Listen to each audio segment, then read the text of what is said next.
Tenéis que esperar un segundo por las razones de grabación y demás. Ya. Muy bien. Sí. Ya. ¿Empiezo ya? Sí, sí. No, pues nada.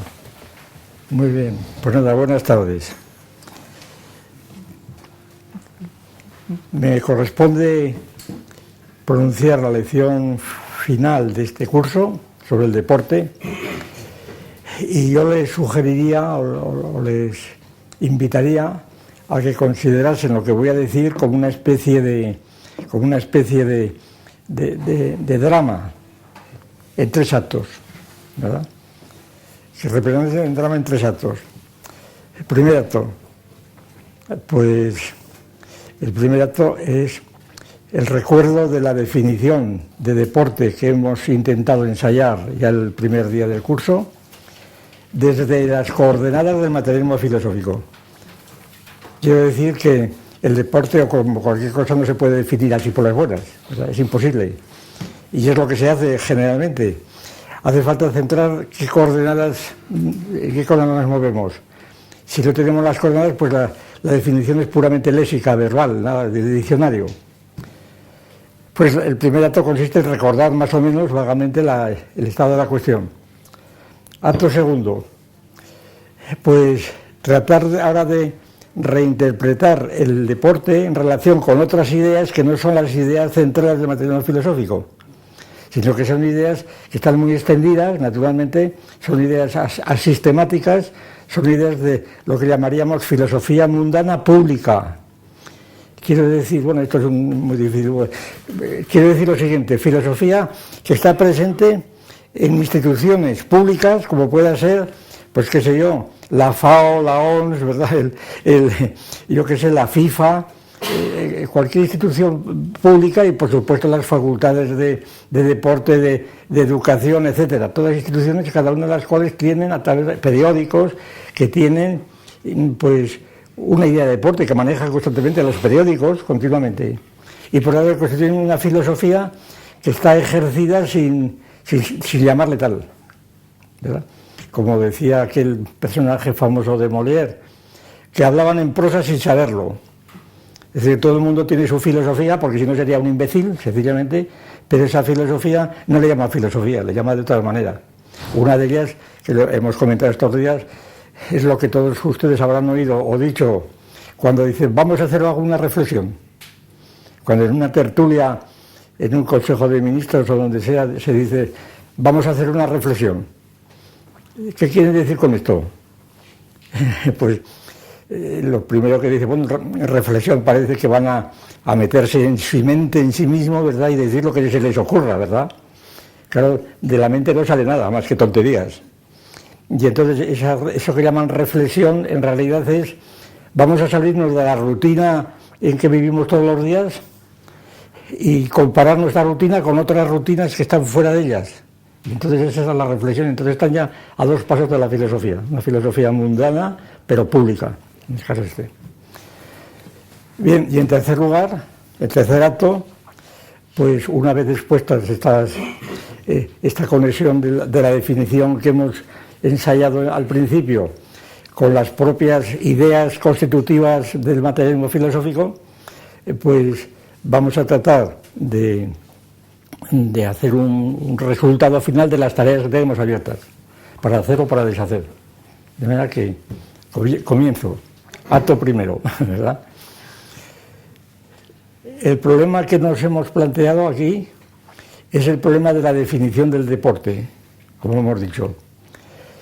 Y la definición del deporte, pues también lo he dicho, supone ciertas coordenadas, aquí son las del materialismo. Quiero rápidamente subrayar para el público que no esté al tanto de estos asuntos que nosotros por materialismo no entendemos el materialismo grosero, que suele llamarse, el materialismo vulgar, denominaciones que dio el propio Marx, el materialismo vulgar, o el materialismo corporeísta, sobre todo es el materialismo del siglo XIX, solamente hay cuerpos, y la materia es el cuerpo, ese es el corporeísmo, ¿verdad? Entonces, que es el caso del atomismo, el caso de muchos sistemas filosóficos muy conocidos.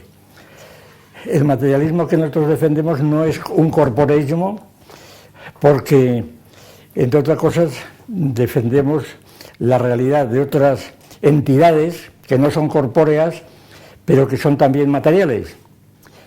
Pues como pueda ser, por ejemplo, un dolor de hígado, ¿verdad?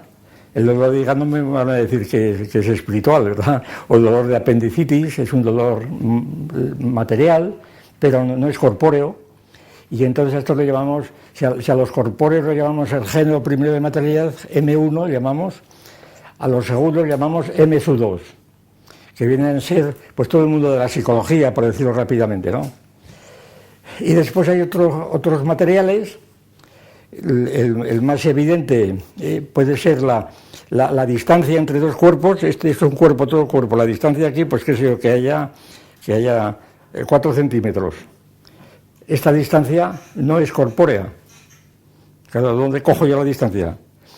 Sin embargo, esta distancia es esencial para la estructura del mundo, porque relacionando estas distancias pues salen un montón de resultados sistemáticos de tipo geométrico, físico, etcétera, y a este género de materialidad que es incorpórea pero es tan material como las otras, porque cómo va a haber distancia si no hay cuerpos, ¿verdad? Le llamamos M3, tercer género de materialidad.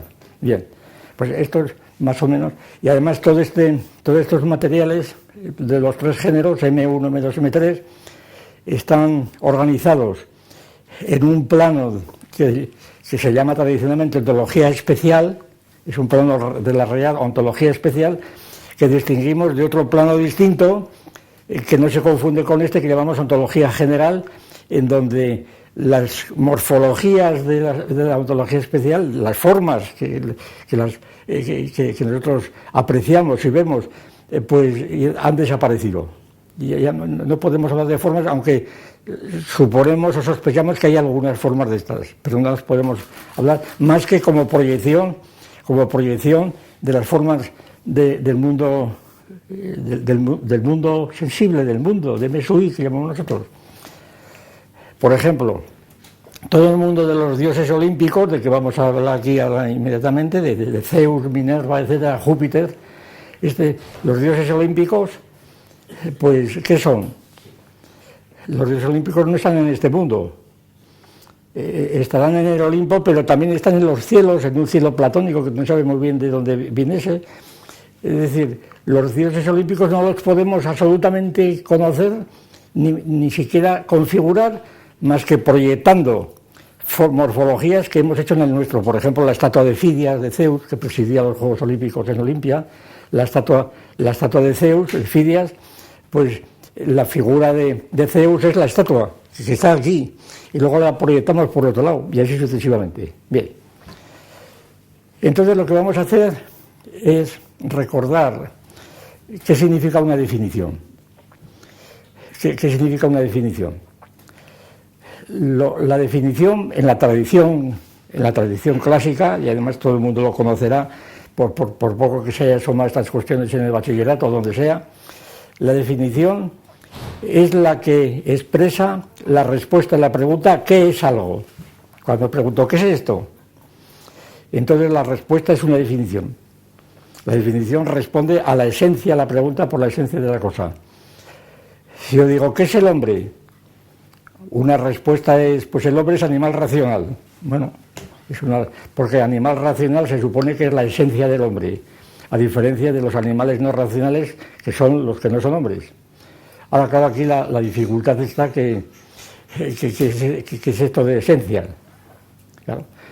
La esencia que acabo de citar, el animal racional, pues es lo que llamamos esencias porfirianas, que describen a una entidad como pueda ser el hombre por género y diferencia, y que constituyen en este caso una especie. Y esta especie, la principal característica que creo que hay que atribuirle ya en el conjunto general de la evolución del pensamiento, es no ya el fijismo, como se suele decir casi unánimemente en todos los tratados del asunto. Es decir, la diferencia entre la concepción antigua del hombre, clásica del hombre, predarwiniana, para decirlo rápidamente, es que las esencias del hombre eran fijistas, se suponían esencias que no cambiaban, que eran siempre las mismas. Mientras que la esencia, después de Darwin, aplicado sobre todo al hombre, pues son esencias evolutivas, que cambian, que evolucionan. Bien. Y entonces, por tanto, no son fijistas, son evolutivas, son cambiantes, constantemente cambiantes. Ahora, a mí me parece, no es posible aquí explicar el asunto, a mí me parece que la diferencia entre las esencias fijistas, porfirianas, pero también linneanas, las de Linneo, nada menos, el fundador de toda la taxonomía moderna, que definía al hombre no como animal racional, sino como Homo sapiens, y hablaremos luego muy rápidamente.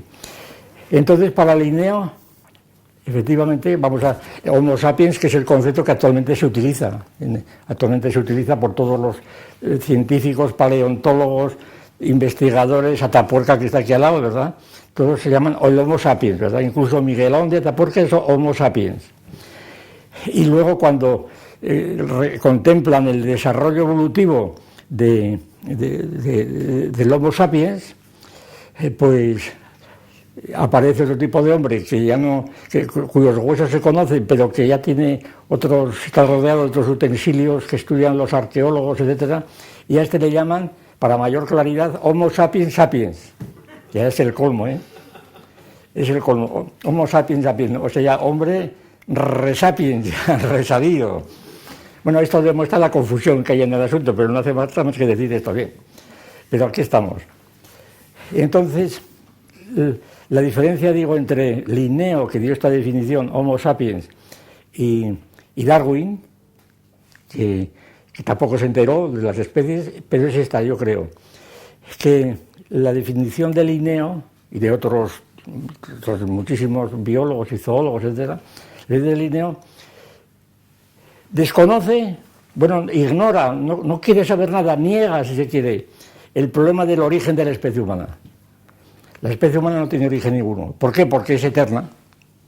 Porque, como dice Linneo, Dios creó a las especies tantas cuantas existen hoy desde el principio de la creación. Entonces el problema del origen no se plantea. Es un poco plantear tampoco Aristóteles planteaba el problema del origen. ¿Por qué? Porque para Aristóteles la naturaleza es eterna, la naturaleza en que nos movemos, la naturaleza con mayúscula que nos movemos es eterna, el mundo es eterno, y eternamente en él ha habido hombres hombre, eternamente. Lo que pasa es que han tenido ciclos, se reproducen. Esa es la teoría de Aristóteles, prácticamente incluso aceptada por Santo Tomás, de algún modo, ¿verdad? Y por los árabes, Averroes y demás. Entonces, ese yo creo que es el carácter fundamental de Linneo, luego hablaremos de esto. Y entonces, ¿qué pasa entonces con Darwin? Pues que Darwin es el primero que ha planteado la cuestión del origen de las especies. De las especies se titula su libro fundamental, El origen de las especies. Otra cosa es que ese planteamiento pudiera resolverlo Darwin, que no pudo. Darwin tampoco podía resolver el origen del hombre, de las especies, entre otras cosas porque todavía en su tiempo no se había desarrollado enteramente la genética y entonces no sabía absolutamente nada Darwin, sabía mucho, y tanto como Linneo. Es decir, precisamente el asombro que produce Darwin es cómo pudo llegar a como ha llegado cuando era un ignorante total como Aristóteles, con su teoría de los pangénesis y demás. En fin, no podía, no es que fuera falta de inteligencia o de negligencia, es que ni la química, ni la bioquímica, ni la genética se había desarrollado, no sabía lo que era un cromosoma, no sabía nada de esto, entonces no podía de ninguna manera explicar el origen del hombre, de la especie humana. Bien, pero sin embargo planteó el problema de la especie, claro.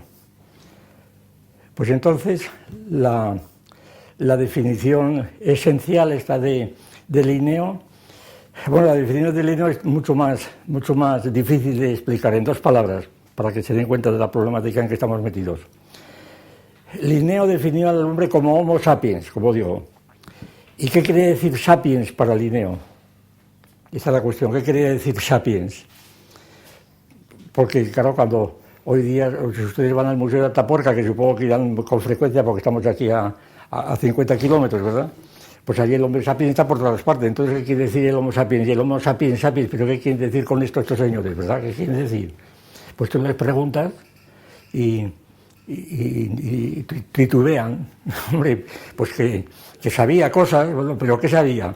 Unos se escudan diciendo es que es el Homo habilis, que sabía tallar una piedra, coger un palo y hacer con él un cepo, ¿verdad? Que tenían habilidades, y esto era la sabiduría, el sapiens.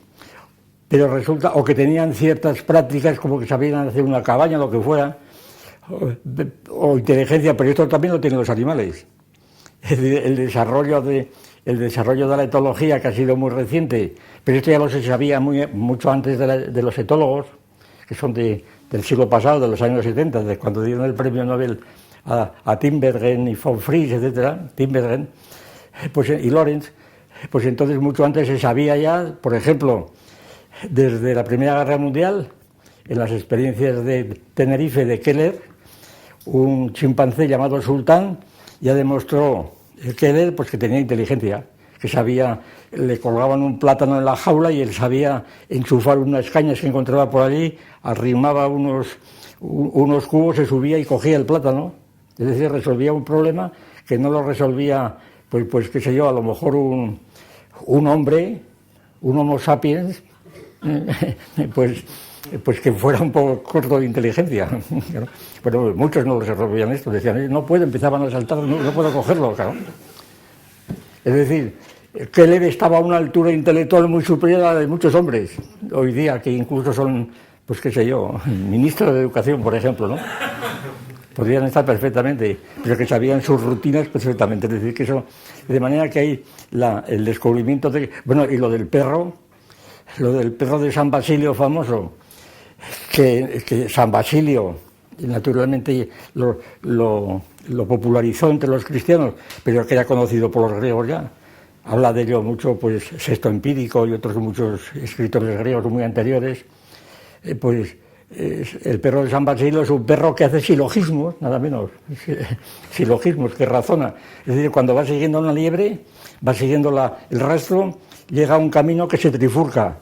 Entonces el perro huele el primer camino, ve que no hay pista, entonces huele el segundo, ve que no hay pista, y huele el tercero, y va al tercero, y sin olerlo se lanza por allí. De lo cual deducían que el perro ha resuelto un silogismo hipotético, que es un recuento de alternativas o de disyuntivas completas, A, B, C, D. Si no es A ni B ni C, entonces tiene que ser la otra. Eso es un razonamiento. De manera que el perro de San Basilio es el perro que hace silogismos. Y esto era una cosa que lo conocían todos los escolásticos de la Edad Media, claro. Y el problema de que si los animales tienen inteligencia o no, pues ya lo sabemos. La diferencia de inteligencia entre una gallina y un perro, ¿verdad?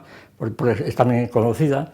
La gallina la pones en la jaula y le pones ahí maíz a la afuera y empieza ahí a picotear de frente y no pueden, es tan tonta que no se le ocurre retirarse de la red. Y en cambio al perro le pones en la misma situación, en lugar de maíz le pones carne, que ahí el perro huele, no puede pasar y entonces da la vuelta y llega. Es decir, que primero se retira del asunto y luego coge la carne. Son criterios de inteligencia que muchos niños y hombres y niños hasta cierta edad no saben resolver. Bien. Entonces, ¿qué es el Homo sapiens? No cabe decir esto, no cabe decir que tienen inteligencia y que los animales no la tienen, porque no es así. Eso sencillamente no es así.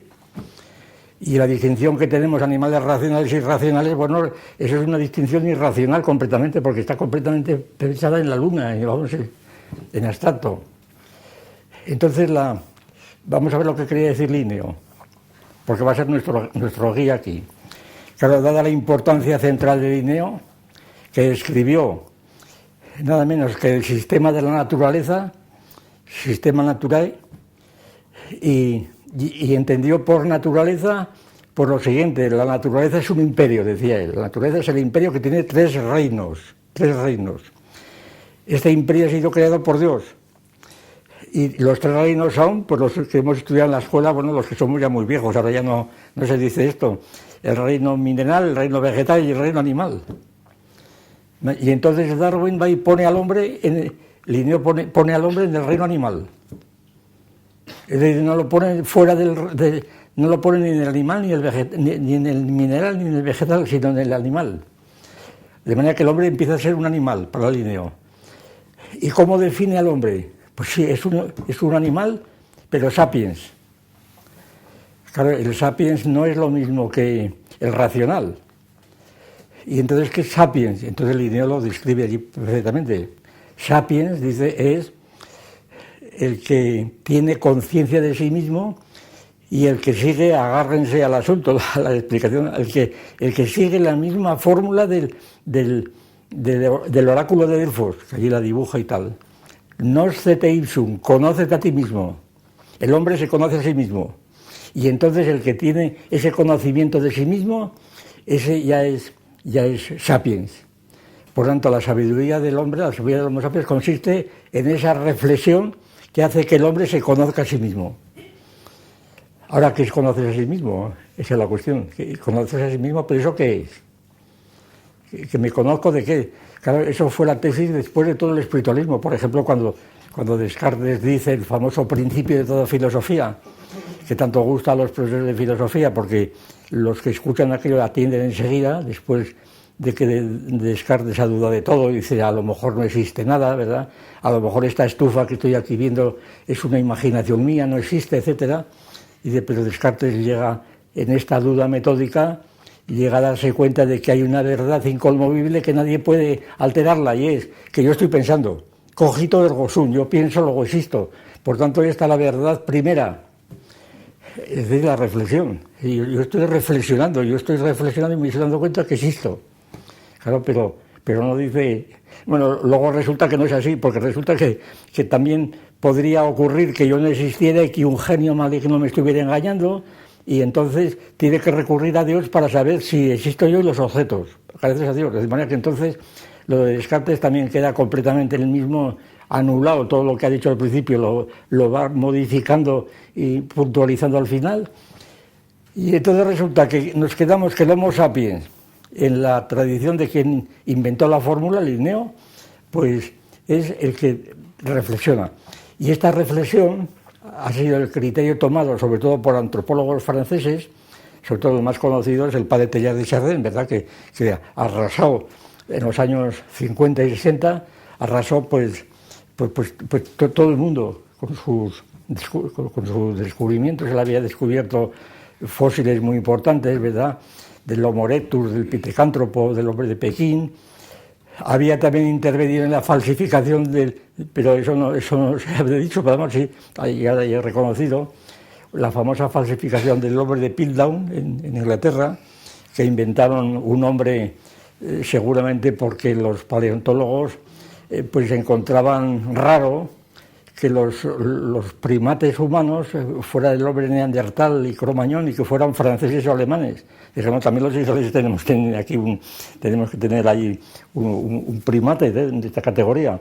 Y entonces apareció un tal Dobson, pues y presentó un cráneo que le llamó el hombre de Dobson, se llamaba. Yo lo estudié en la bachillerato, estudiábamos eso. Y entonces resultó que era una superchería, pero de lo más burda, en la cual cayeron pues todas las máximas autoridades británicas del asunto, Kate, etcétera, y que era una calavera que habían encontrado con trozo, una mandíbula de chimpancé, le habían puesto muelas artificiales, les habían limado, e incluso ya pudieron descubrir al cabo del tiempo el lugar el tipo de acero de la lima que había, es decir, era una fabricación completamente de los medios. Fue un ridículo espantoso, claro, hasta que reconocieron. Bien, pues en este asunto parece que estuvo el padre Teilhard, metido cuando era estudiante, que venía de Asturias, además de la cueva del Pindal, y había pasado por allí, y que a lo mejor, dice, esto fue una gravísima superchería que atrasó la investigación científica. Mentira, la adelantó, porque obligó a los paleontólogos, obligó a ver dónde estaba el error, fue claro, un escándalo monumental, donde el padre Teilhard quedó muy manchado, pero sin embargo, a pesar de esto se tapó, se olvidó, y entonces pues el padre Teilhard fue sobre todo conocido mundialmente por su famosa obra en varios tomos, el fenómeno humano, en donde la tesis que mantiene es la de la reflexión, la del Linneo. El hombre es el animal que reflexiona, que empieza a reflexionar. Es decir, ¿cómo se produce el paso del animal al hombre? Pues que en un momento dado él empieza a reflexionar. El salto a la reflexión que se da, esto fue una cosa que en los años 70 discutido, ha habido unas broncas, yo he tenido unas broncas particularmente con, pues muchas veces hemos citado, con, si alguien lo conoce, con el doctor Cruzazón, que es uno de los paleontólogos más eminentes de España, yo no se lo discuto, y que fuimos muy amigos allá que en Oviedo, y él era el presidente del Comité de Traducción a la Lengua Española de las obras de Teilhard, que era jesuita, y que le habían prohibido la orden publicar nada, ¿verdad?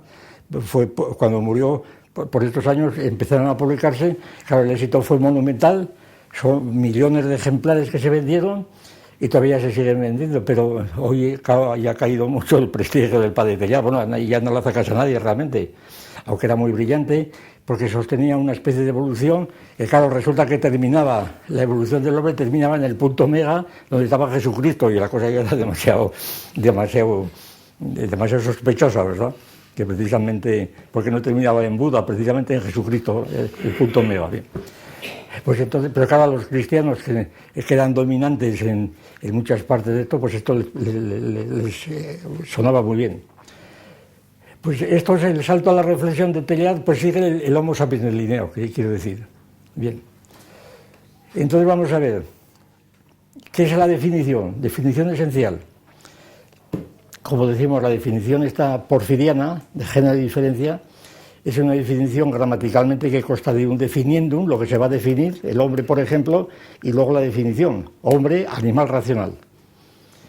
Bien. La definición esencial evolutiva tiene tres componentes, que son lo que llamamos el núcleo, el cuerpo y el curso. Y entonces la situación es totalmente distinta porque en una esencia evolutiva, pues lo definido no es fijo tampoco, sino que el propio cuerpo va creciendo, va transformándose, y el curso puede conducir, y conduce casi siempre, a la demolición de la propia esencia. Es decir, no hay realmente ninguna esencia que sea estable y fija, porque en su interior hay un principio de transformación. Entonces la idea es la siguiente. Nosotros hemos aplicado, en el materialismo filosófico, hemos aplicado esta idea de esencia a la religión y al Estado, para aplicar la idea de esencia en este sentido con un rendimiento pues bastante apreciable, yo creo, y otros también. Bien, total, que ahora lo que ocurre es que la situación sigue siendo la de siempre. En general, la gente que está pegada a sus costumbres definicionales no quieren saber nada de esto, no quieren saber absolutamente nada. No, y a mí no me cuente usted historias, que yo ya tengo bastante con lo que sé, ¿verdad? No, pero es que lo que usted sabe no sabe nada. Bueno, eso lo dirá usted, y total, que no se enteran y siguen con lo suyo. Eso es lo que pasa realmente. Y cada vez es más difícil. Cuando a un paleontólogo de esto de Atapuerca tú les haces consideraciones de estas, dice, bueno, déjeme de filosofía, es que yo sé bastante, que no sabes nada, hombre, no seas imbécil, que no sabes nada. Pero no, imposible. Claro. Y luego, bueno, no quiero hablar porque habría que empezar a dar nombres propios y es mejor mantener nuestra distancia. Habría que hablar de nombres propios e insultarles, así, ¿verdad? Pero sí. Por una razón sencilla, porque uno lee sus libros con todo detalle y no viceversa, ¿verdad? O sea, que no, aunque no sea más que por eso, que ya es bastante, desde el punto de vista personal. Bien, entonces la cuestión es la siguiente, que este es el punto central de nuestro asunto. Ahora llegamos al punto central, al planteamiento central, a saber, cuando se dice definición, definiendum, la estructura gramatical, lógica gramatical, es una proposición, la definición, que tiene un miembro, que es el definiendum, una cópula, que es el es, o homo es, animal rationalis. El hombre es animal. Él tiene un sujeto, que es el definiendum, una cópula, una relación abstracta que se dice el es en las lenguas latinas, o is, es, y luego viene el predicado, que puede ser más o menos simple o complejo, una palabra o dos o tres. Bien, pues ocurre lo siguiente, que en esta definición, sujeto, verbo y predicado, para decirlo rápidamente, en plan ya de la escuela, pues el sujeto, el definiendum, puede, no puede, está en dos contextos distintos. Un contexto que llamamos horizontal, que es cuando este definiendo se refiere a la definitio. Por ejemplo, si digo 12 es igual a 7 más 5, que es el juicio que tomó Kant como criterio de análisis, pues estoy definiendo el número 12, es un modo de definirlo. 12 es igual a 7 más 5. En lugar de poner 7 más 5, pues pongo 12, como símbolo de esto.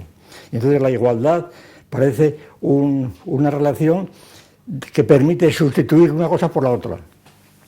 Bien, pero además de esta definición, digamos, connotativa, cabe otra definición en donde el definiendo va referido completamente a una referencia real, corpórea, ¿verdad? No gramatical, no terminal, corpórea, que es el significado predefinicional del definiendo. Voy a poner un ejemplo rápido para que esto se entienda muy bien y lo van a entender perfectamente. El ejemplo es de Poincaré, uno de los matemáticos más famosos franceses del siglo pasado y bueno, y de este también, que fue profesor de liceo y por eso la claridad del ejemplo que les voy a poner. Que él no lo aplica en este caso, pero vamos, se puede aplicar. Dice más o menos casi literalmente lo siguiente. Estamos en una clase de cuarto año. El profesor explica, la circunferencia es el lugar geométrico de los puntos que equidistan de uno central llamado centro. Dice, el alumno normal pues escribe allí afanosamente y no se entera de lo que dice. Dice, bueno, ya lo escribe, pero no se entera. Los otros se duermen, no quieren saber nada. Y entonces uno de repente se sonríe y dice, usted está definiendo el redondel. El redondel. Bueno, pues el redondel es la referencia vertical de esa definición de circunferencia. Y está en el contexto de referencial, ¿verdad?, de la extensión, denotativo. Mientras que cuando dices el lugar geométrico de todos los puntos, pero fíjense que entonces no hay una circulación entre las tres cosas, porque realmente del redondel no puedo sacar la definición de circunferencia. Es decir, el redondel, la definición es el conjunto de puntos, un conjunto que es infinito. Por tanto, yo no puedo contar todos los puntos y veo globalmente el redondel. Pero si no veo el redondel, ese infinito de puntos no sé cómo localizarlo, cómo organizarla morfológicamente. Es decir, que el referencial, el redondel, es la morfología que está a la base de la definición de circunferencia, que no se deduce una de otra. Es decir, el circuito es sumamente extraño, dialéctico, en fin. Vamos, estos son análisis mucho más sutiles hay que hacer, pero yo con esto, para lo que quiero explicar, yo creo que es suficiente. Ahora vamos al deporte. Si queremos definir el deporte, pues el deporte puede recibir una definición denotativa, ¿verdad? Como por ejemplo, que digamos, el deporte, ¿qué es el deporte? Pues por ejemplo, sí, pues el deporte es pues el fútbol, el rugby, yo qué sé, la jabalina, ese es el deporte. Bueno, y si cogemos la lista de deportes que da la Secretaría de Estado del Deporte de España, que esta mañana ha sido recordada, me parece que por Pedro Iso, ¿verdad? Pues si cogemos la lista que da la Secretaría de Estado del Deporte, bueno, la cosa no puede ser más pintoresca. Dice, deporte es, pues no sé, pues por ejemplo, deporte es la pesca subacuática, algo así, los movimientos subacuáticos. Después deporte es también pues qué sé yo, el salvamento, cosas rarísimas, ¿verdad? Y cosas de ese tipo, el coleccionismo de ciertos objetos. Entonces es una especie de cajón desastre. Estamos enumerando los deportes, pero no tenemos idea de deporte. El deporte es la enumeración de los deportes, es un poco como cuando decimos, bueno, ¿qué es un apóstol? ¿Qué son los apóstoles? Los apóstoles pues son pues San Pedro, San Pablo, Santiago, yo qué sé. Pero él me dice los 12 apóstoles y no sabe lo que es un apóstol. Porque la definición de apóstol no es enumerarlos, es dar una definición como pueda serlo los discípulos directos de Cristo, o algo así, o los que estuvieron en la cena, en la última cena. Es decir, la definición de apóstol no es la enumeración de los apóstoles. Y a lo mejor alguien sabe perfectamente cuáles son los 12 apóstoles y no sabe lo que es el apóstol. En cambio, otro no se acuerda de los apóstoles y sabe la definición. Es decir, que son dos planos distintos completamente. Pues esta diferencia entre la definición connotativa y la denotativa. Pues en el deporte pasa lo mismo. Cuando la gente habla de deporte es porque se cree que denotativamente sabe lo que es el deporte. Aquí se aplica otra vez aquello de San Agustín. Cuando no me preguntan lo que es, lo sé. Si me lo preguntan, no lo sé. Es decir, yo sé lo que es el deporte porque lo señalo con el dedo, ¿verdad? Pero si me preguntan, y bueno, ¿y qué es el deporte en general? Pues eso ya no lo sé. Pero la gente cree que lo sabe. Y entonces, y creer que lo sabe, en este caso es una verdadera impostura, como vamos a ver, una verdadera impostura. Por ejemplo, cuando decimos los deportes olímpicos, pues el tetratlón, ¿verdad? El pentatlón, los 5 famosos deportes olímpicos primitivos, pues la carrera, el salto, el tiro, con jabalina, la jabalina, el disco, el discóbolo, y después la lucha de dos individuos desnudos unos con otros, con las consecuencias posibles, inmediatas o muy probables de homosexualidad, etcétera, que están ligadas al...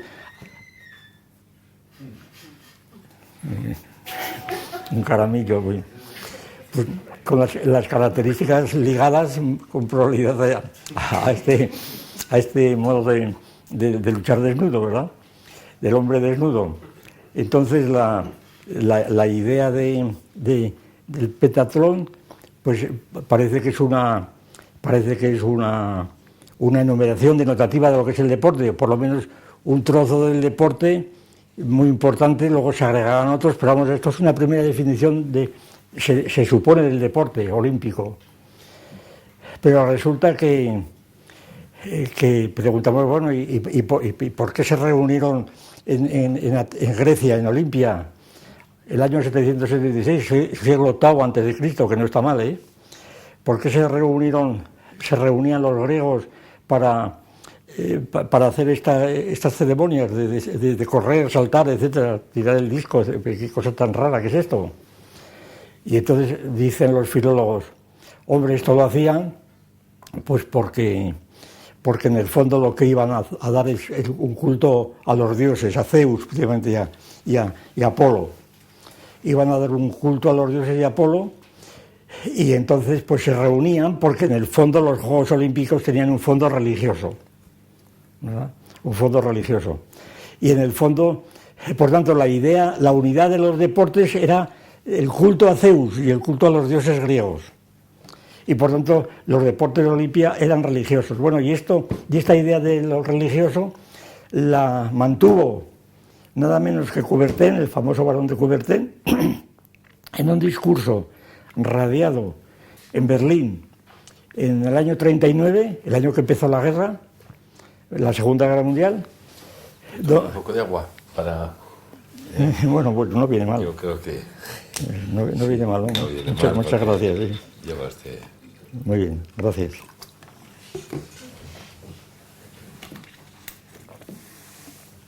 Bueno, pues Coubertin dijo que claro, que hoy día los dioses griegos habían desaparecido, pero que hoy había otra nueva religión de los deportes y que había que creer que la restauración de las Olimpiadas, que es lo que hice a partir de él, y luego llegaron las demás Olimpiadas, pues que era otra religión que anunciaba para el futuro. Pero claro, esta religión no hay que la entienda, la entenderá él y la siguen entendiendo los partidarios del espíritu olímpico, que llaman, ¿no? Del espíritu olímpico. Y yo lo que digo, bueno, la tesis que voy a defender, es que tanto la definición o la explicación teológica de Olimpia, del siglo tal vez escrito, como la explicación de la religión, entre comillas, porque dice que no es religión, pero es otra religión, de Coubertin y del Comité Olímpico Internacional, que son imposturas completamente. Sobre todo la segunda, la primera no es impostura porque estamos a veintitantos siglos de distancia, pero esto es una impostura completa, que se han inventado una ideología realmente errónea y repugnante realmente, y de esto vamos a tratar. Es decir, que la definición de deporte olímpico actual es una impostura, es lo que quiero decir ahora, totalmente una impostura, que no dice lo que es el deporte, al revés, que hay que preguntar de dónde sale esa impostura y qué es lo que quiere decir con eso. Porque esa impostura es lo que se termina siendo el llamado humanismo deportivo, ¿verdad? De donde sale la paz, la salud, el hombre nuevo y los derechos humanos, todo lo que ustedes quieran. Bueno, es una cosa verdaderamente de locura completamente, de verdadera locura. Filosóficamente es inadmisible por todos los puntos de vista. Aunque sea muy útil para los profesores de las facultades de deporte y demás, pues se les llena la boca. Y estas ideas que las expuso por primera vez, bueno, no es la primera vez, vamos, las expuso de un modo más cerrado, pues un personaje que era hijo del gobernador de Logroño, precisamente, en tiempos de, en tiempos de eso de por los años 40 o antes, los 39 y 40, era Cajigal. Sí, justo la posguerra. Sí, la posguerra, era Cajigal. Y entonces que llegó a ser, que era un jesuita, pues muy bien preparado, que había estudiado en Alemania, luego dejó de ser jesuita, pero que escribió una teoría del deporte y es considerado como el primer filósofo del deporte. Bueno, con todo el respeto, que es una pura basura, una basura completa. Empieza sus escritos con esta frase, que demuestran mi adjetivación de basura. Dice: la humanidad siempre hizo deporte. Pero bueno, como dice semejante cosa, ¿pero qué es eso de la humanidad? ¿Qué humanidad siempre hizo deporte? ¿Cuál es? El pitecántropo, el Homo erectus. ¿Pero eso qué quiere usted decir esto? Bueno, era una confusión que tenía el hombre extraordinaria. Sin embargo, permitió organizar muchos problemas y muchas ideas que estaban sin organizar. Y él pues fue uno de los que organizó todo el mecanismo de los deportes en la época de Franco, donde el deporte recibió un incremento increíble que es desconocido por algunos. Aquí tuvimos el otro día unos atletas calciatenses que estaban impregnados de esta ideología. Decían algo así como: en España el deporte llegó tarde porque en la época del franquismo frenó el desarrollo. Pero fue todo lo contrario, ¿verdad? Fue todo lo contrario. Sin pensar luego en las 5 copas de Europa que ganó el Atleti, el Real Madrid, ¿verdad? En la época de Bernabéu. Claro. Es decir, que esto es un accidente. ¿Cómo que es un accidente? Resulta que por una parte en la época de Franco decían que el fútbol, que era el opio del pueblo, ¿verdad? Y ahora resulta que no lo es. ¿En qué quedamos? Bien. Bueno, pues entonces la cuestión es esta, que cuando decimos no, el pentatlón está fundado en el culto a Zeus, son ceremonias religiosas. Naturalmente esto no es una explicación. Yo no creo que nadie crea hoy en Zeus, cosas parecidas, ni en Minerva ni en Apolo, pero sin embargo es una mitología, sencillamente es un mito, una mitología, pero sin embargo es una mitología que arrastra muchas cosas y que contiene de algún modo una filosofía implícita. ¿Cuál es esta filosofía? En 2 palabras. Yo el otro día respondí con la siguiente hipótesis heurística puramente, que es la siguiente: la clave de los Juegos Olímpicos, no los Juegos Olímpicos eso del siglo VIII, no reside en que hay una población de los griegos que dan culto a Zeus y que se reúne de vez en cuando. La clave es una sociedad como la helénica, que está repartida por todo el territorio de Grecia y las islas adyacentes, etcétera, y que hablan griego, hablan un idioma con diferentes variantes y modalidades, el dorio, el jónico, etcétera, pero que se entienden, hablan griego, y que además están constituidos en ciudades pequeñitas, relativamente, quitando algunas, como Atenas, etc., no constituyen en conjunto una nación y un imperio. Son diferentes ciudades muy distintas. Estas ciudades están rodeadas de terreno, de campo, del que son propietarios los ciudadanos de cada ciudad, y además hay una cosa importante: cada ciudadano, cada familia tiene un esclavo, por lo menos, o dos esclavos, ¿verdad? Y entonces, esta situación se va prolongando en el tiempo, hay muchas evoluciones, como todo el mundo sabe, el terreno es muy accidentado, hay muchísimos rincones, ríos, etcétera, no hay comunicaciones grandes. Total que, además, los esclavos son bárbaros. Es decir, están recogidos de lo que está fuera del perímetro de los griegos. Además, estos griegos, como viven en familias y tienen organizado ya la estructura de la familia, hay una serie de presupuestos comunes que les permiten ser no ya individualistas, sino individualistas, diríamos, reivindicativos. En el seno de la familia cada uno quiere reivindicar sus derechos de todo tipo, de posición, de herencia, etcétera. Y por tanto es un individualismo que además tiene que ser resuelto por razones pacíficas, por medio de la conversación, del diálogo, de darse cuenta de lo que va a pasar. Es decir, ahí donde está el diálogo, de ahí sale todo lo que llamamos racionalismo de los griegos, de Sócrates, de Gorgias, etcétera. Ahí está la cuestión, con todas las dudas de Gorgias de si podemos decir algo a otro, etcétera. Y entonces, según esto, ¿qué pasaría con los Juegos Olímpicos?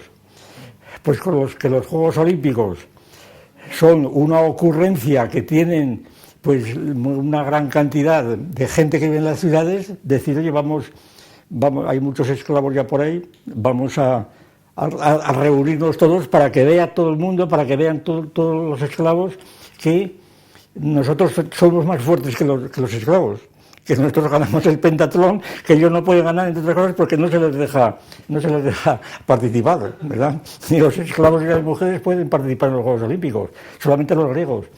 Y entonces, pues los Juegos Olímpicos se entienden, según hipótesis de este tipo, de un modo, pues ya que tiene algún fundamento real, que no es una mitología.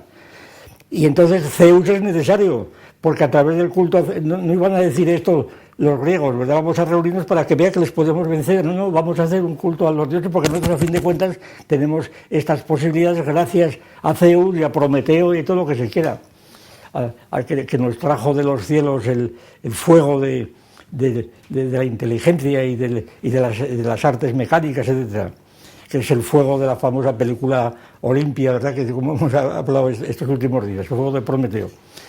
Es decir, que no es el elemento de Heráclito, es el fuego de Prometeo. Bien. Entonces, la idea de los Juegos Olímpicos, como los antiguos, pues realmente no sabemos lo que es. Solamente de un modo mitológico podemos organizar aquellos juegos y no lo sabemos. ¿Por qué? Pues porque el pentatlón, como ejemplo reducido de una definición denotativa de juegos, lo que explica es cada juego, pero no es su conjunto. No sabemos cuál es el conjunto, en qué consiste ser un deporte. Primero, la palabra deporte no existe entonces. La palabra deporte no existía, o sea, no se llamaba deporte. Ahora le llamamos deporte, pero eso es un puro anacronismo, ¿verdad? No, absolutamente era un deporte. Los griegos no lo veían como deporte. Era una olimpiada, que era muy distinto. Y entonces, ¿qué ocurría aquí? Pues que estamos, incluso los deportes, lo que llamamos hoy deportes, la carrera, el salto, etcétera, tienen orígenes distintos. Es decir, ni siquiera tienen una unidad protiniana, que decimos, una unidad genética, que procedan del mismo filum. Cada deporte viene de su fuente particular, es una especie particular. Y entonces el conjunto es una cosa completamente englobada por otras razones, cualesquiera que sean, que en este caso pues hay una explicación hipotética, como es esta, la de la teoría de los Juegos Olímpicos con clave esclavista, claro, en ese contexto. Pero naturalmente esto hay que investigar mucho más. Pero en todo caso no hay otra explicación de lo que son los Juegos Olímpicos. No son deportes, llamarles deportes está el anacronismo, que es inadmisible, que eran los deportes, que no son deportes, señor mío, que no. Entonces, ¿qué ocurre? Pues que estos Juegos Olímpicos, como es bien sabido, pues en la evolución de la sociedad antigua, claro, después pasan a Roma. En Roma, aquí hemos hablado estos días muchas veces de las transformaciones que sufren los Juegos Olímpicos, las Olimpiadas o lo que fuera, y cómo la situación va cambiando, los gladiadores que aparecen en Roma, el circo, etcétera, y cómo entonces al cabo de los siglos, concretamente en el siglo IV, pues Teodosio II prohíbe los Juegos Olímpicos en el imperio, porque Grecia está ya incorporada a Roma. Prohíbe los Juegos Olímpicos, que ya los estoicos habían hecho gran campaña porque les parecía que los Juegos eran una cosa bárbara. Claro, y entonces, ¿por qué? Pues porque la filosofía implícita, vamos a precisarlo un poquitín, la filosofía implícita en la teoría olímpica de los Juegos es la siguiente. Lo que llamamos filosofía pública implícita es la siguiente: que los hombres se dividen en dos grupos principales, que son los griegos y los bárbaros. El mundo está dividido en dos, en los griegos y los bárbaros. Los griegos son los hombres. ¿Y quiénes son los hombres? Pues definición de Aristóteles: los hombres son animales políticos. ¿Qué quiere decir políticos? Aristóteles lo dice: no animales sociales, el son koinonikon de los estoicos, sino animales que viven en ciudades, precisamente, que viven en ciudades. Y entonces, porque los animales no viven en ciudades, viven en cuevas, en torres, en nidos, en donde sea. Los animales políticos son los que viven en ciudades. Y claro, las ciudades, escucho decir qué concepto ya tan tardío y tan complicado es. Por tanto, fuera de la ciudad viven solamente los cíclopes, que hacen vida de cíclopes, y los bárbaros. Y entonces, claro, la definición enumerativa, como vemos claramente, tiene dos condiciones.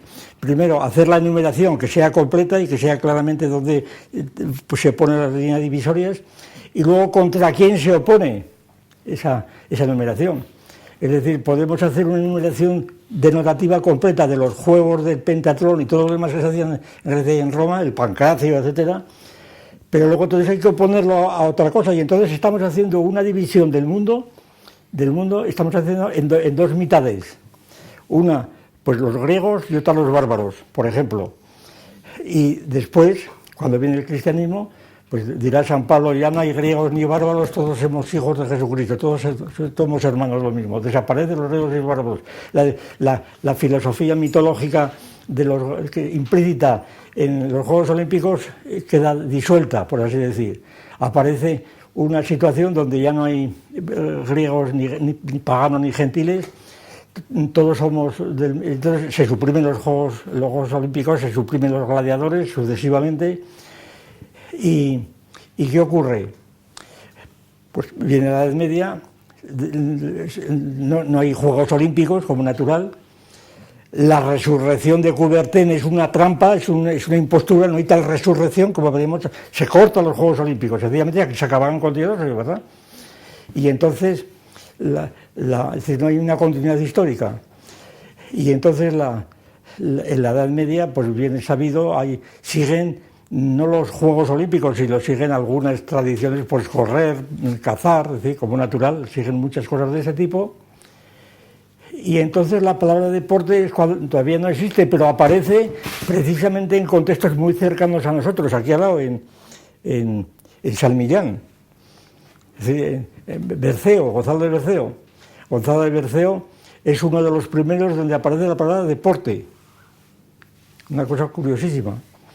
Deporte, en Gonzalo de Berceo y en otros muchos, pero Gonzalo de Berceo, ya que estamos aquí, lo cito y además porque Berceo, en los Milagros de Nuestra Señora, en el milagro cuarto, me parece, pues describe a un clérigo que está enfermo y le ruega a la Virgen que le cure, claro, que le cure para que le dé el deporte otra vez, que le permita el deporte.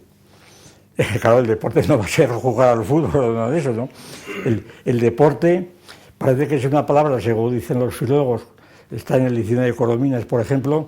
Deporte es una palabra provenzal, de origen latino, claro, de donde viene el sport inglés, pero es una palabra latina, por tanto, no es inglesa, como creen, luego digo, no, el sport es una palabra inglesa, pero los ingleses la tomaron del francés y del provenzal. Entonces, el deporte tiene que ver con el puerto, los marineros que bajan del barco al puerto, y en el barco están allí enjaulados y cuando bajan al puerto sienten que son libres, ¿verdad? Y entonces están de deporte, están en libertad, por así decir. Y entonces el deporte consiste en quitarse las trabas que uno tiene desde enfermedades o lo que sea, y el deporte es esto. De manera que ahí la palabra deporte aparece a tener un sentido de libertad negativa, libertad de, pero no libertad para. Libertad de algo, es decir, la libertad como del pájaro en la jaula, ¿no? La libertad no es la libertad del viento, ese canto era de Serrat, ¿no? Soy libre como el viento. Idiota, si el viento es lo menos libre que hay. Pero parece mentira como la gente es tan imbécil, ¿eh? Cantando, yo cuando oía cantar hace años, soy libre como el viento, coño, elige otro ejemplo, pero no digas el viento. El viento es lo menos libre que hay, pero sin embargo la gente seguía cantando porque se sentía pajarillo, claro, se sentía un pajarito. Tenía el cerebro de un pajarito. Para sentirse libre, que le abran la jaula y ya vuelo como el viento, claro. Pues así funcionamos, ¿eh? Así funcionamos. Hay mucha gente que... Yo recuerdo una anécdota rápidamente, en los años de la transición, en la Facultad de Oviedo, estaba yo en mi despacho y había un ruido tremendo por los pasillos, que venían manadas de estudiantes cantando cosas de estas, de soy libre como el viento, era libertad, libertad. Yo abrí la puerta y le pregunté a alguno esto, pero ¿qué quieren ustedes? Que somos libres como el viento, también. Bueno, digo, estos son unos imbéciles completamente, escuché el lío que se armó. Claro, que yo me atreviese a decir a aquella gente, bueno, pero así era, bien. Entonces, no, así era, ni más ni menos. Y no me arrepiento de habérselo dicho, ¿verdad? Entonces, el deporte, pues, va evolucionando la palabra, y para abreviar, porque esto empieza voy a leerles una definición de deporte, que de la acepción de la palabra deporte, que va evolucionando al cabo de los siglos, la que toma ya en el siglo XIX, a final del siglo XIX, por un personaje como Galdós, que leyó ayer, Gustavo Bueno Sánchez la leyó ayer en su comunicación, pero que era tan interesante que yo creo que merece la pena que sea conocida, porque es una de las definiciones más cursis, más arcaicas que se pueda ver, y siendo de Galdós, además, que parece mentira, ¿eh? Pues dice Galdós, deporte entonces en el siglo XIX es la posibilidad que tienen ciertas clases ya de alto nivel, en Inglaterra le llaman sport, para salir de la ciudad donde viven e irse a la segunda residencia, que llamamos al campo, ¿verdad? Allí a montar a caballo o a hacer un poco de jardinería. Y dice Galdós, en una revista que se funda en España llamada El Campo, pero el campo no es el campo agrícola, el campo es el campo donde se va a hacer jardinería, segunda residencia, montar a caballo, jardinería, etc. Dice Galdós, saliendo de nuestra rutinaria existencia urbana, fíjate, la polis queda aquí reducida en el tonto de Galdós, porque este es un tonto, Galdós. Y dice, en nuestra rutinaria existencia urbana, pues ¿qué quieres decir? Idiota, ¿verdad? Dice, llena de agitaciones estériles, hombre, no están estériles, todas las cosas escribiste en los episodios nacionales, tú ahí, ¿verdad? Hallaremos una esfera de vida que se relacione más tanto con las costumbres que con la ciencia, que reúne a todos no se lo ponen aquí, a todos los encantos de la vida, de la naturaleza, sin exigir un molesto alejamiento de la sociedad, o sea que todo es nadando y guardando la ropa, y de ser agradables, de agradable pasatiempo, que proporciona al hombre faenas deliciosas, sin las zozobras del trabajo y invaden el ánimo de placentera dicha. Bueno, pues este es el deporte. O sea, hacer el deporte es esto. ¿Ustedes ya creen que esto es presentable, siquiera? ¿Verdad? Pero aquí, sin embargo, hay una filosofía pública que es la filosofía de la ciudad, que es la jaula, y luego el campo, que es la libertad, que es la naturaleza. Ahí otra vez las dicotomías de este tipo. La cultura y la naturaleza, y esa es la filosofía barata que la gente tiene, y no tiene otra, ¿eh? Y el deporte es salir de esto para hacer, pues eso, deporte para liberarse. Bueno, ¿y qué quiere decir eso? Pues que lo diga el que lo utiliza. Es decir, no lo sabe, sencillamente no lo sabe. Bien, entonces, bueno, pues esto es tan largo que voy a cambiar de ritmo para... Quiere decir que el deporte, por tanto, cuando llegamos ya a las Olimpiadas de Coubertin, vamos, las actuales, pues en 1898, ¿verdad? Y luego las sucesivas, hasta ahora, citando como las más importantes las del 36, la época de los nazis, ¿verdad? España no llegó, no pudo participar porque era la guerra civil aquí, y porque el Partido Comunista había prohibido, junto con la Unión Soviética, que España participase en las Olimpiadas alemanas por razones del fascismo y demás. Pero que realmente fueron reconocidas, bueno, y la propia Comisión Olímpica Internacional reconoció a Franco independientemente de esto, fueron los primeros que reconoció a Franco, que estaba mezclada ahí la política como natural. Y entonces la filosofía, vamos a decirlo así, de los Juegos Olímpicos, ya de la película Olimpia y de la época de los nazis, de la Gran Olimpiada del 36, pues ¿en qué consistió? En suponer que se restauraban los Juegos Olímpicos. Que los Juegos Olímpicos que habían sido perdidos se restauraban. ¿Coño se van a restaurar? ¿Pero cómo se van a restaurar? Pero vamos, la gente se lo traga y se lo tragó. Y entonces se visten allí de peplos y van allí... Coubertin y otras varias sociedades anteriores, ¿verdad? Sobre todo en Estados Unidos, en Liverpool, etcétera, en Inglaterra. La gente empezó a disfrazarse de griegos y, como pasa en las películas, se disfrazan de griegos y empiezan a decir que han restaurado el espíritu olímpico. No han restaurado ni nada. Lo que han restaurado es la división entre griegos y bárbaros. Es decir, traducido entre alemanes, arios y no arios. Esa es la cuestión, esa es la clave del asunto. Y entonces los Juegos Olímpicos, según se ve la República, son los arios, que son las cabezas de Aquiles y de Apolo y demás, y de Hércules, que salen por ahí, que son pues los héroes griegos, arios, claro, que tenían una consustancialidad con los alemanes, según decían. Y allí estaba el asunto. De manera que entonces la restauración no era una tal restauración, era un replanteamiento en las condiciones del presente actual. Pero claro, cuando termina la guerra, pues lo de los arios ya queda completamente ridículo. Y entonces, ¿qué pasa? Pues que siguen los Juegos Olímpicos igual. que lo mismo, como si no hubiera desaparecido. ¿Por qué? Porque la inercia porque tienen otras funciones, los Juegos Olímpicos y los deportes, y ya está. Y entonces nadie sabe lo que es un deporte. Así no lo sabe absolutamente nadie. Sabemos mucha historia de los deportes, sabemos definiciones denotativas, podemos describirte listas de deportes de 40, 50, 2000 deportes, pero hay dificultades. Por ejemplo, el ajedrez es deporte o no, los toros, ¿qué pasa? Hay dificultades, pero bueno, esto son cosas menores. Lo fuerte sabemos que, si se lo digo a usted, esto y esto, bueno, pero dígame qué es el deporte. ¿Y por qué se reúnen estas cosas tan distintas?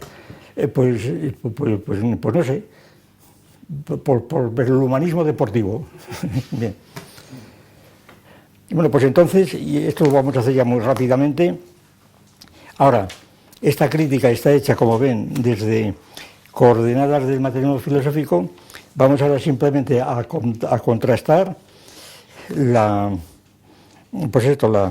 idea de deporte con las ideas de naturaleza, de cultura y de educación. Bueno, rapidísimamente, telegráficamente casi, porque si no estamos aquí 1 hora o 2 horas. Quiero decir, lo que ordinariamente se estila es más o menos cotejar el deporte con otras ideas que no están sistematizadas, como puedan estar las de la escolástica o las del materialismo filosófico, que son las sistemáticas. Y entonces, sencillamente, el deporte y la naturaleza, por ejemplo. el deporte y la naturaleza.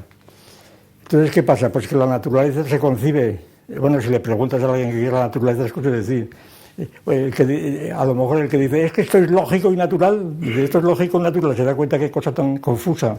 El que dice esto es lógico y natural, pero ¿usted qué está diciendo, señor mío? Lógico y natural. ¿Qué quiere decir eso ahí? No quiere decir nada.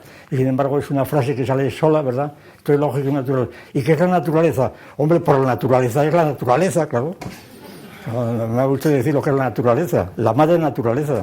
Hombre, la madre, eso sí que es nuevo, ¿verdad? Bueno, la naturaleza no sabe nadie que lo que es, cómo va a saberlo, es imposible. El imperio de la naturaleza, que delinea todavía peor, ¿verdad? Entonces, ¿qué es la naturaleza? Pues es un mito, sencillamente es un mito, el mito de la naturaleza completamente. Es un mito, pero exactamente igual que el mito de la cultura, sobre todo cuando se escribe con mayúscula, naturaleza con N, porque luego está la naturaleza con N, que es la naturaleza como principio de acción de cada esencia, que es distinto. Y entonces la naturaleza con mayúscula es el conjunto de todas las naturalezas con minúscula. O sea, más claro agua, ¿verdad? Y entonces la naturaleza con mayúscula, pues es un mito completo, pero completo mito. La madre naturaleza. La naturaleza es sabia, la naturaleza siempre tiene un instinto, lo natural es lo bueno. Claro, ¿y qué es el deporte? Pues el deporte debe ser natural. ¿Natural de dónde? ¿De Olimpia? ¿De dónde? El deporte debe ser natural, pero esto se dice que no, es que yo busco la naturaleza, puesto que la naturaleza hay que mantenerla como tal, el ecologismo, ¿verdad? Porque el impacto ambiental es cosa de decir, el impacto ambiental, y hay comisiones de impacto ambiental cuando se va a hacer un puente, un edificio, y este impacto ambiental lo deciden unos individuos por razones estéticas o por lo que sea, ¿verdad? O a veces no, a veces de carácter puramente técnico. Pero impacto ambiental es por sí mismo una expresión verdaderamente sospechosa, ¿verdad? De confusión, es una cosa sucia, completamente, impacto ambiental. Yo recuerdo el acueducto romano que hay en la autopista que va de Madrid a Barcelona, pues que antes había que hacer verdaderos juegos para poderlo descubrir, que estaba metido en un bosque, había que pedir la llave, ¿verdad? Hace muchos años. Y ahora pasas por allí y ves allí el acueducto, es una cosa magnífica que ves allí. Claro, cuando dijeron, es que hace un impacto ambiental el acueducto, coño, pues eso es lo que se busca, que haga impacto ambiental, pero dejar de ver la monotonía de asfalto y de árboles, todos iguales, ¿verdad? Aquí tienes de repente, y la prueba es que todo el mundo se para si puede verlo allí, ¿verdad? Claro. Entonces el impacto ambiental. Y entonces claro, pero la naturaleza, el ecologismo, los verdes, el veganismo, el nudismo, todo esto es la naturaleza, ¿verdad? Hay que hablar conforme a la naturaleza. Hay que ir desnudos, claro, por supuesto, el mono desnudo. Hay que ir desnudos, porque eso es lo natural. Y entonces es un absurdo ir vestidos. ¿Por qué es un absurdo? Hombre, porque lo natural es ir desnudos, claro, pues por lo natural es el australopiteco, claro.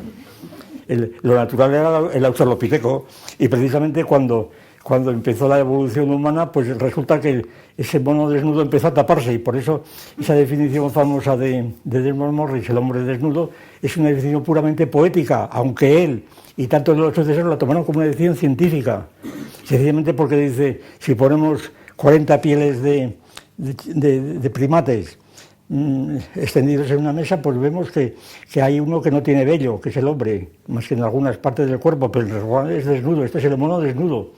Pero para llamar desnudo a ese primate, hay que suponer que el vello que tenía era un vestido,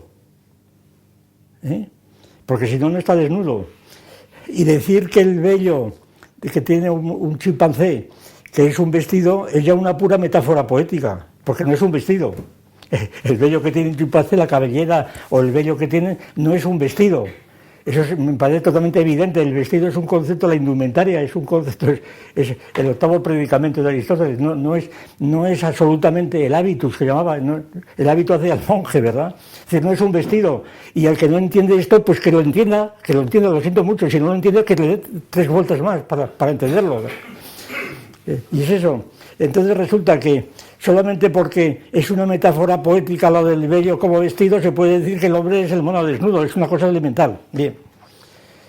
Entonces, y cuando se dice, bueno, esto ha llevado al límite el asunto, el libro famoso de Cerzán, La Vuelta del Primitivo, que es un libro que produjo grandes perturbaciones en América, pues no sé, por los años, cuando el 11S, cuando aquello del 11S, que lo publicaron en Vitoria, a mí me pidieron un prólogo. Yo dije, después de leer el libro, dije que yo no ponía un prólogo a semejante majadería, que a lo sumo le ponía un antílogo, ¿verdad? Y efectivamente dijeron que bueno, y allí le puse el antílogo a aquel señor, ¿verdad? Que luego tuvo la mala suerte de que vino la catástrofe aquella del 11S, de las Torres Gemelas, y aquello ya perdió la oportunidad. Bueno, pues total, este individuo, dice este Cerzán, dice que estaba ligado con aquel Unabomber, no sé si se acuerdan, aquel matemático que mandaba bombas a la gente, ¿verdad? Pues este tipo decía que el hombre había empezado a fracasar y a desviarse cuando había empezado a cazar. No ya la agricultura, porque era otra tesis anterior. Los hombres habían perdido la libertad con la agricultura. Antes vagaban como el viento, libres como el viento, pero cuando inventaron la agricultura quedaron sujetos al campo y a los animales. Pero este dice que no, que la agricultura, en fin, es una cosa muy simple. Lo importante fue la caza, y es cuando el hombre empezó a degenerar. Y que por tanto hay que volver al estadio precazador del hombre recolector. O sea, hay que volver, para que la civilización se arregle, hay que volver todo a desnudarnos y empezar a recolectar plantas por ahí. Bueno, cosa que siguen algunos por ahí, siguen algunos. El otro día vi yo un programa de televisión donde ponían unos individuos que estaban en Andalucía, desnudos, tirados en un río, cazando peces y comiéndolos sin fuego ni nada, porque eso ya no es natural. El fuego ya es una cosa artificial hecha por los hombres. Bueno, estos delirios naturalistas, pues ya saben, el Partido de los Verdes va por ahí, y sucesivamente los veganos, etc. Entonces, el deporte debe ser natural. A ver, que me explique alguien qué quiere decir eso. O sea, que debe ser natural. Respirar el aire puro. Natural, por esto que hemos visto en Galdós, ¿verdad? La naturaleza y la cultura. Claro, la naturaleza es un mito, pero la cultura es otro mito mucho mayor todavía. Entonces, no, es que el deporte es cultural.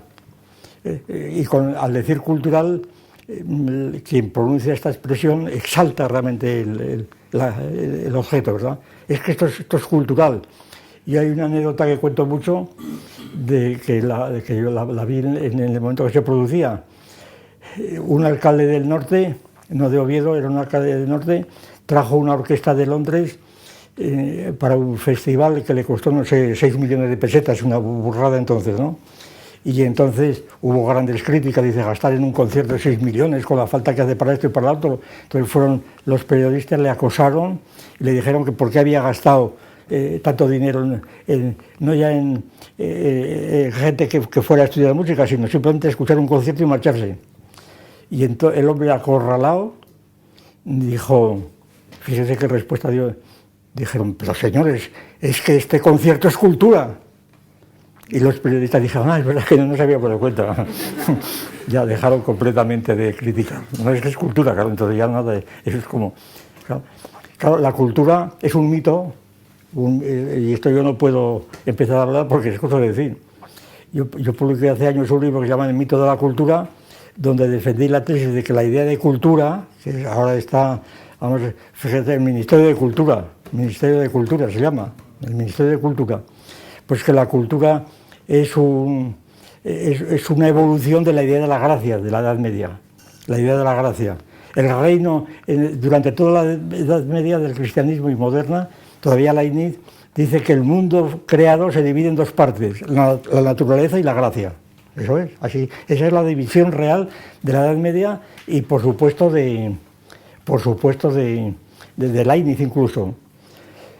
Entonces, claro, la naturaleza y la gracia, pero la gracia, claro, se parece mucho a la naturaleza, porque pues el culto a la gracia y la cultura, la distinción entre sábado y domingo, ¿verdad? El sábado es el día de la libertad, por otros es el domingo, el día del Señor, para otros el viernes, en fin, un día a la semana es el día el día de la cultura, el día del culto, y los demás días es el día del trabajo.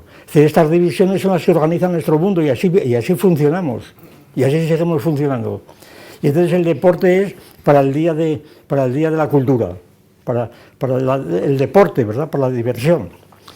La diversión.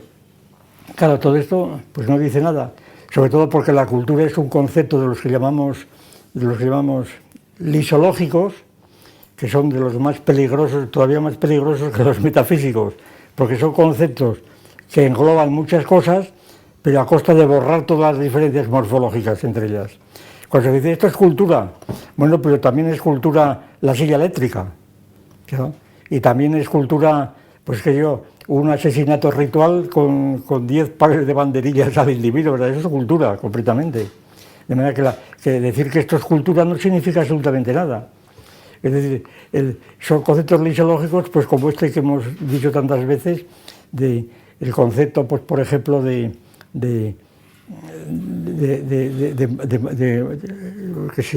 humanidad, de lo humano. Dicen, ¿no? Cuando se habla de las víctimas de ETA, dice, no, es que las víctimas de ETA tenemos derechos humanos a protestar y a exigir tal y cual reconocimiento, porque la ETA mataba a nuestras familias, que son hombres. Claro, y en el nombre de los derechos humanos se justifica pues que las familias de las víctimas del terrorismo pues sean reconocidas con todos sus derechos porque son derechos humanos. Bueno, pero resulta que esto de los hombres aquí borra la diferencia entre los hombres y las diferentes nacionalidades, porque la ETA no mataba a hombres, mataba a españoles, que es muy diferente, y eso no se puede olvidar. La ETA mataba a españoles, es decir, a guardias civiles, a militares, a abogados, a ciudadanos, lo que sea, mataba a españoles, y entonces no mataba a hombres. Entonces decir que reivindicamos los derechos de los humanos es una trampa indecente, completamente. Esto es lo que llamamos el lisológico, el carácter que tienen ciertos conceptos de borrar todas las especies que tienen por debajo, ¿verdad? Bien. Entonces, decir que el deporte es cultura no es decir absolutamente nada, porque cultura, sobre todo se dice, ¿y la cultura porque es aprendizaje? Bueno, pero el aprendizaje también es naturaleza.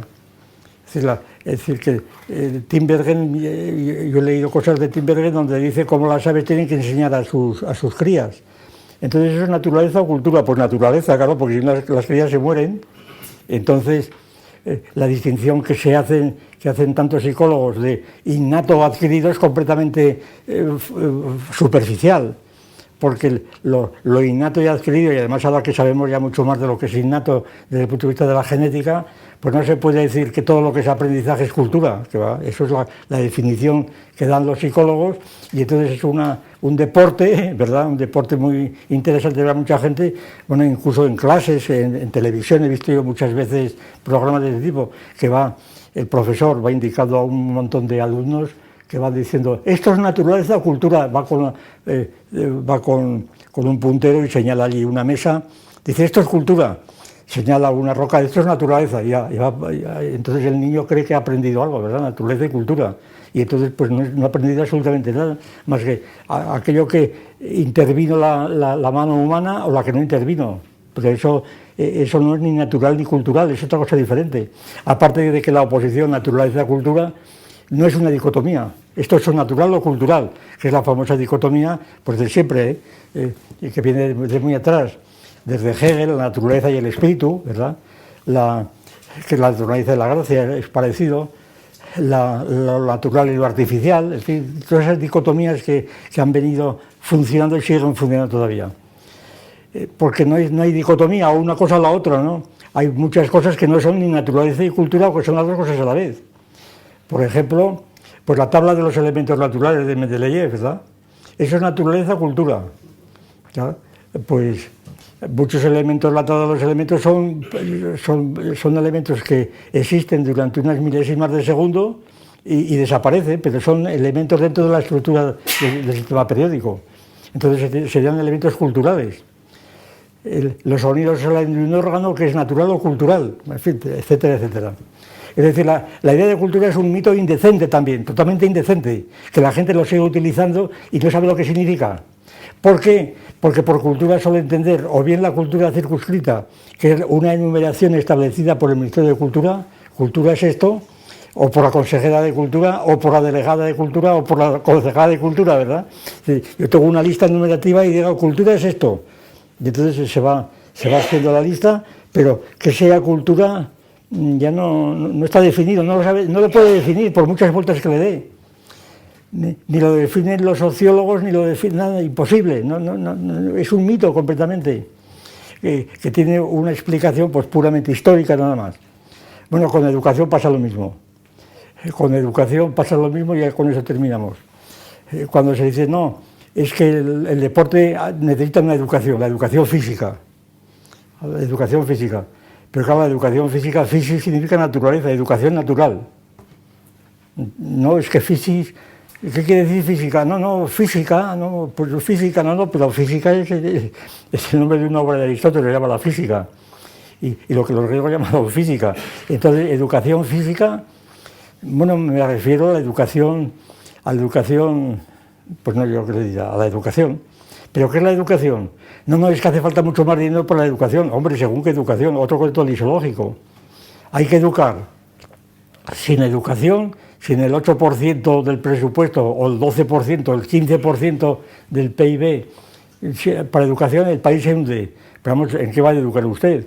La educación en Icastolas o en madrasas, a ver qué me dice usted, ¿verdad? Cuanto más dinero gaste en Icastolas, todavía peor. Y cuanto más dinero gaste en madrasas musulmanas, todavía peor. De ahí va a salir el califa este que salió el otro día ahí en Bagdad, por ejemplo, ¿verdad? Ese está bien educado dentro del Islam, pero esa educación, según como sea, entonces la educación no dice nada, la educación es un concepto abstracto ridículo. Hay que invertir más en educación. ¿En qué educación? Dice usted. ¿En qué educación? Especifique, porque en general es un concepto lisiológico que borra las diferencias y equipara la educación de un asesino, de un etarra, por ejemplo, y la educación pues de alguien que no es un asesino. Es decir, entonces la educación es una palabra totalmente tonta, ambigua, tramposa completamente. Es que hace falta más educación y sale con carteles, es que exigimos más educación, pero diga usted qué educación quiere, ¿verdad? Educación, ¿en qué? Ya en España lo tenemos claramente con el catalán, con el gallego, con el euskera, etcétera. ¿Dónde gastamos en catalán, en euskera, en español? Y eso, y el gobierno de España, ¿dónde bien, etcétera? Total, que el deporte, pues, ¿dónde tiene que educarse? En la naturaleza, en la cultura, son problemas realmente absurdos completamente. Bueno, y termino. De lo que hemos dicho, yo deduciría lo siguiente, pero vamos a título puramente programático. Primero, para tenerme lo más que pueda, con la mayor fidelidad posible, a la idea de Homo sapiens de Linneo, porque si no perdemos totalmente, por lo menos en las fórmulas, para no perder las fórmulas, pues aceptando incluso la definición de Linneo de Homo sapiens, que es la que siguen utilizando actualmente los científicos, por eso me hago fuerte y honesto, no es que lo dijera Linneo, es que lo siguen diciendo hoy día todos los científicos, Homo sapiens y Homo sapiens sapiens, sin parar. Pues vamos a aceptar la definición de Homo sapiens. Pero entonces la sabiduría va a consistir, la reflexión va a consistir, la sabiduría va a consistir, el conocer a ti mismo, en conoce, que es además la interpretación que muchos filólogos dan al famoso oráculo de Delfos, Nos Theisum, conoce a ti mismo, es la explicación que dan de esta fórmula del oráculo de Delfos, es conoce tus limitaciones.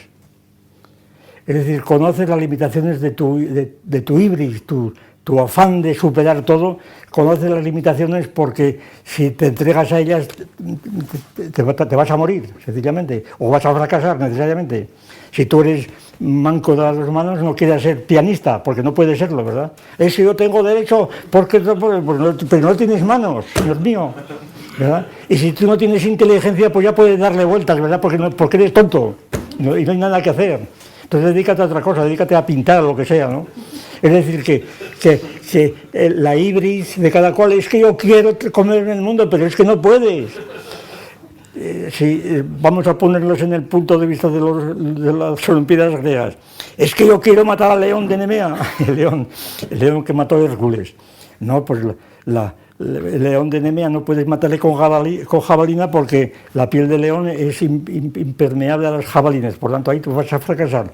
Entonces, el ir corrigiendo esta ibris, este impulso desmedido y alocado, ¿verdad? Este Podemos alocado, ¿verdad?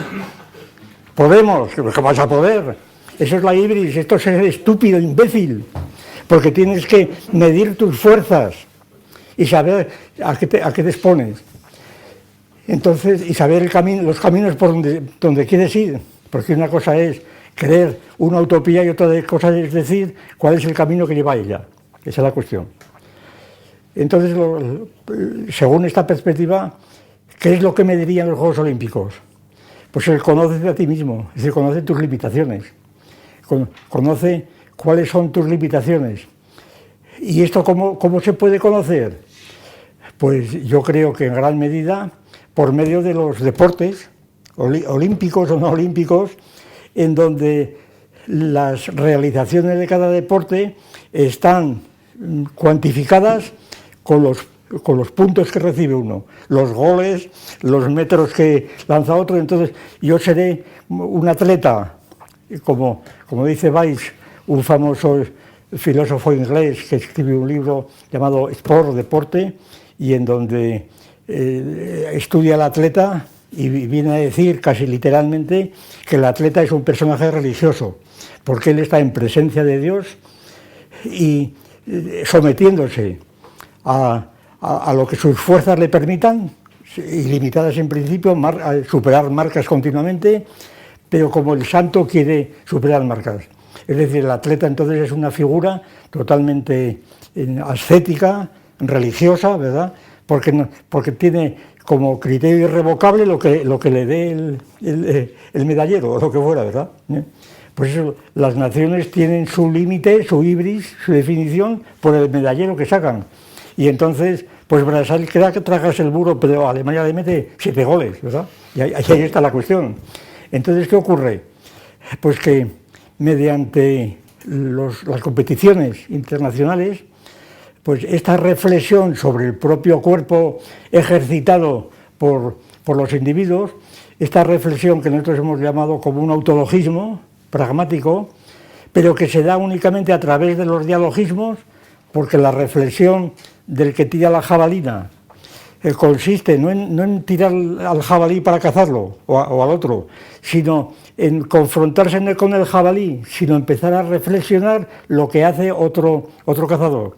Entonces decir, hombre, este tira la jabalina y otro también, y entonces empezamos a ver quién la tira más lejos, quién la tira mejor, y entonces hay unas relaciones completamente nuevas, indeducibles de la anterior, y estas relaciones nuevas, que son las relaciones que son las que constituyen los Juegos Olímpicos, donde los atletas van comparándose con otros atletas y luego se van haciendo series históricas.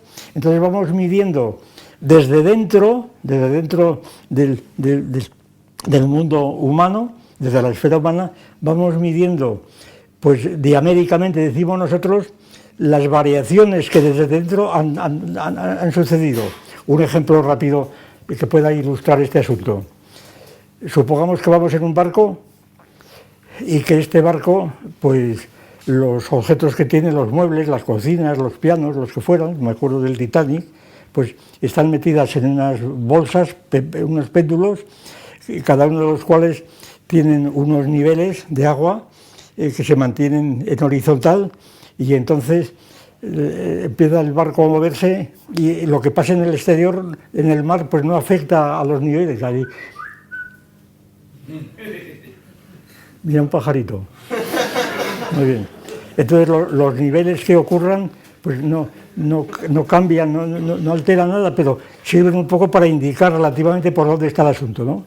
Es decir, pues un poco los reportes servirían para esto, para limitar, para cuantificarla y limitar el conocimiento de sí mismo de cada uno, sometiéndose al veredicto de lo que realmente puede hacer en cada caso. Y entonces, en ese sentido, pues es un principio de higiene, diríamos, que tiene algún valor, cualquiera que sea, pero que tampoco tiene un valor absoluto.